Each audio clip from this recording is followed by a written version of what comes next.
Drama sure is a curious little thing. People's lives can be ruined over it in some cases, or just mildly affected, depending on what the drama's about. Sometimes it's justified, other times it isn't, but it will always happen, and people will always be accused of wrongdoings. We could be given the key to the gates of paradise by Xenu himself, and we'd still find a way to fuck it up. People become trends through drama, and hundreds of videographers from across the globe who know little to nothing about the subject will make bank off talking about it, whether they have legitimate critiques or only regurgitate what the last guy who talked about it did. I love covering popular topics or people every once in a while, but if I'm going to talk about it, I better have something new to say. I've already gone into detail about why drama channels that ride trends tend to not work out, but my main focus here is what happened to creators after the dust settled. When all was said and done, after everyone made their videos on a person, what became of them after the public finally lost interest and decided to move on? It happens with so many figures it's ridiculous, but that's the drama or criticism cycle, and the commentary community's been dealing with it for years. Since I don't have infinite time or infinite memory banks for every drama that's ever happened, I'm just gonna talk about some that were popular back in 2018 to 2019 that you probably haven't thought about at all, and compare them back then to what they were like now. Of course, I'm talking about animated storytellers, since that was the big thing like a year ago, and you bet your boy was jumping on the bandwagon when he could, so I know plenty about all these creators since I decided to keep up with them for some reason. With that out of the way, let's look back on some of the storytellers that drama forgot. Fox Goodman is a guy who got into some drama with Daft Pina over a year ago, or should I say, he tried to concoct a drama between him and Daft Pina after Daft posted a video exposing him to high heaven. Basically, Fox was called out for tracing over and using stock images as if they were his own in videos, giving him a really inconsistent style, tracing over shots from his hero, The Odd Ones Out, doing a terrible job at covering up those traces, and being a separate account entirely called Matt Spicer for reasons that can't be explained beyond maybe money. It's hard to tell, honestly. Daft's video was really good, but what made it come off as a blessing in disguise for Fox was when the video got over 1 million views, and many other people decided to cover similar topics to start a discussion about clone channels. The video served its purpose, and tons of people were alerted to what he did, though some in the animation community defended him, albeit poorly. This gave Fox, a channel clearly just looking for attention, an idea. An awful idea. A wonderful, awful idea. Take Daft's video and try to spin it. Don't even deny all of his claims, only deny the claims that you know will make people want to keep watching you for the purpose of figuring out if you're for real and also seeing you fall. With that in mind, Fox made two responses that I believe he tried to use as bait for the entirety of the commentary community, and maybe Daft himself if Fox could get lucky. His first video goes as such. First, simultaneously try and get people on your side by calling Daft a big meanie head with big YouTuber friends trying to keep Fox down, and anger commentators by pulling up a few screenshots from people who defended you, indirectly saying they're better than Daft's friends because they side with you. Second, admit to tracing and saying that you're a clone channel to try and not anger people despite Daft's video clearly showing you denying it in the opening skit, creating another contradiction for commentators. 3. Twist James's own words to make it seem like he endorses clones of Fox's nature when that isn't true. 4. Say you aren't Matt Spicer because Daft is a conspiracy theorist, and don't disprove his use of the spectrogram to match vocal patterns, but instead just say he's wrong, because he's wrong,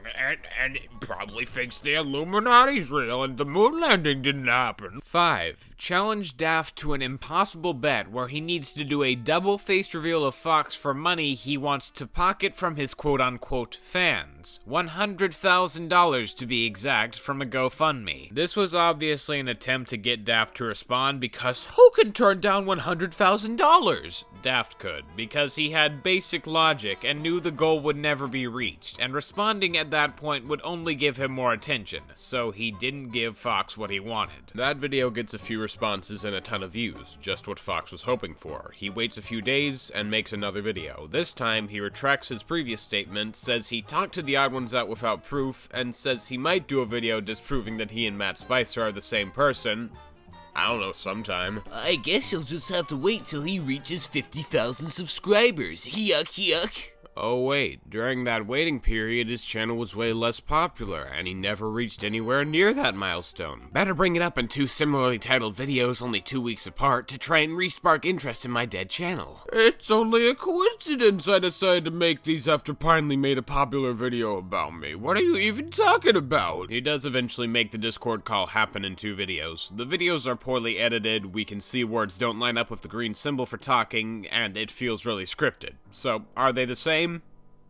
Yes. Do they still make content? Surprisingly also yes, though that isn't really a good thing. His videos could best be described as nothingness if it had a YouTube channel. So far he's made 6 videos on the Paul brothers, and what's funny is within a space of 2 videos, he contradicts himself. Also, as a result of Dav's video making it so people are watching for when he traces again, Fox has just completely changed up what his content is about, so he barely ever even has to draw now. He went from story times to mostly Jake Paul to what if videos. I have a hard time getting mad at his content since it's such a steaming pile of nothing. Watching his content is like drinking water when you don't need it. It tastes like nothing, you don't want it, and the most emotion you can feel is slight annoyance at how cold or hot the water is when it should be something else. If he ever does want to get genuine about being a YouTuber, he needs to start over, but I don't think he'll do that since he knows he'll never get as popular because he lacks the ambition to really try his best and improve. Don't go to his videos, you're just giving him the attention he wants, and my only reason for mentioning him is because I find it interesting how he tried to keep this sinking ship of a drama floating as if we were all deeply invested when nah bruh, we were just sorta in it because we thought it was funny. Moving on.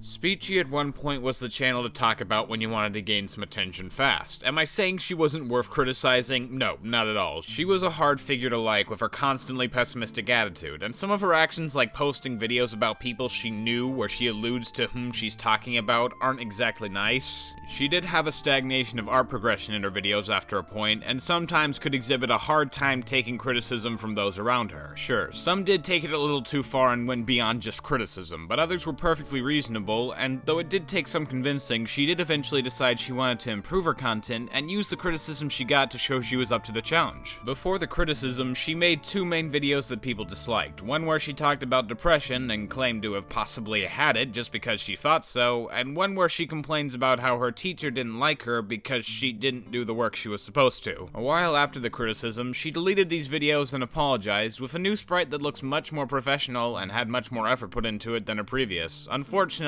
I can't show the progression because almost all of her previous videos have been taken down by her. There are also no re-uploads either, which I find very strange, but it's probably for the best considering how Spechie feels about those videos now. At this point, I'm speaking entirely from personal memory watching her channel over time, but I remember she changed her hair, got a better looking avatar, and tried to speak more calmly with a softer attitude. After that and a few sparse uploads here and there, however, she was gone for months, and at that point, I thought her channel was dead. Then, a little over a month ago, she came back with a video called The Truth. She started by explaining her ailment, borderline personality disorder. To put it basically, this disorder makes it so people act irrationally and overly emotional, not keeping long-lasting or healthy relationships, and having a distorted sense of self. In a way, this is what created Spechie. In her own words, it was a compartmentalized portion of her worst, most impulsive attributes that she hated about herself put into form. Her anxiety, her depression, her stress, her anger at the world that she didn't really know how to deal with, it was all put into Spechie. Spechie started to trail off so much further from Bridget that eventually she saw it as a different character on its own, separated from her. Her disorder would cause her to lash out at people on Twitter or YouTube because she didn't know how to deal with her extreme emotions, and when she was insulted, she felt personally hurt. It got so bad that eventually she just stopped thinking that Spechie was her, and that the criticism leveled against her wasn't at her, but rather someone she didn't even know at that point. She admitted that her old videos were bad, and that she didn't really care while making them, so this video is going to start a new era for Bridget, who goes by Spechie now. I'm really looking forward to what she has to offer, since not only has her personality calmed and become easier to watch, her animations have also gotten way better. She can tween in a much cleaner fashion that fits better with her actual drawn bits, her art has gotten more detailed and stylized for the videos, she lip syncs, and she uses colors in a sparing way that doesn't feel lazy, but rather feels really intentional. You can tell that during those months where she was gone, she was using that time to improve herself and make sure that her videos would be good when she finally decided to come back. With that said, if you're watching this, Spechie, best of luck to you of continuing your work, and I hope to see more from you in the future. At the end of the day, some of you might wonder why I decided to create this video, and that's simply to let people know that controversial figures who leave the spotlight can just as likely grow and become better after their departure as they are to stop trying and continue making videos. I hope I don't have to point out which is which on the opposite sides of the coin. If anyone watching this has gotten into some kind of drama themselves and has thought about maybe quitting YouTube or not, if you want to keep going, try and be more like a Spechie and less like a Fox Goodman, because that's not